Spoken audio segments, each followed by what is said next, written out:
Apparently ability cooldowns got a huge nerf recently. Well, somebody better tell that to my Shadebinder Warlock.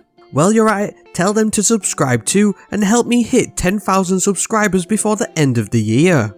This one's coming at you thick and fast with some top tips and tricks for rapid Warlock abilities.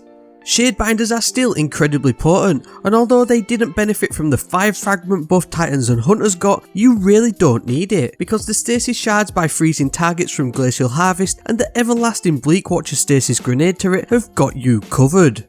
This sets you up perfectly for an infinite freeze, infinite abilities and maximum shatter destruction as the Ice King. Chains is going to give you a now improved 40% damage reduction when nearby friendly stasis crystals or frozen targets. Rime will grant you a short bonus over shield 2 when collecting stasis shards created by freezing targets as well. Fissures increases the size and damage of stasis explosions from crystals or frozen enemies. Finally, Rending gives you increased damage to frozen targets or crystals with a kinetic weapon, including legendary and exotic stasis ones. Dustfield Grenade is the pick, mainly as it has the shortest cooldown timer and allows for the maximum stasis turret uptime.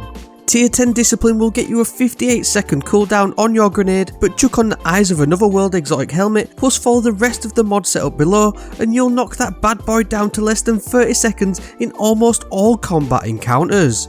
It'll also improve your Rift and melee cooldowns too, like I said, infinite abilities.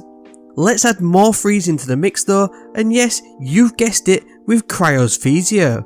It's now been drastically improved to allow you to activate the freezing burst round by just holding the reload button. The burst now acts like a Dustfield Grenade itself, and if you've got the catalyst you'll auto reload this exotic on shattering frozen targets too. We're also using the reissued Stasis Sword just to add some more freezing into the mix with the new Cold Steel perk. Font of Might will buff both of these weapons' damage output by 25%, and whether you're rushing in with the Stasis Sword or methodically freezing everything with Cryosthesia, you can essentially set this up to be always on tap in just a few simple steps. Elemental Shards turns your Stasis Shards into Elemental Wells, so not only will they now grant all abilities energy, but will now trigger the Font of Might buff. Elemental Armaments will also generate plenty of Stasis Wells to collect. Explosive Wellmaker will trigger from shattering frozen targets and create a solar elemental well, which with the Well of Ordnance mod equipped, you'll also get bonus grenade energy. Bomber will boost the grenade recharge rates as well, and Grenade Kickstart will set you well on your way. Chuck in whatever else you want mods wise, and you're now set to cast a freezing wave of destruction wherever you wish. Unstoppable Sidearm and Overload Sword are perfect mods for any champion style endgame content too. Alternatively, if you want faster supers, try the Bonds Fragment instead of Rime and you'll be casting Winter's Wrath all over the place. Just make sure to tidy up once you're done.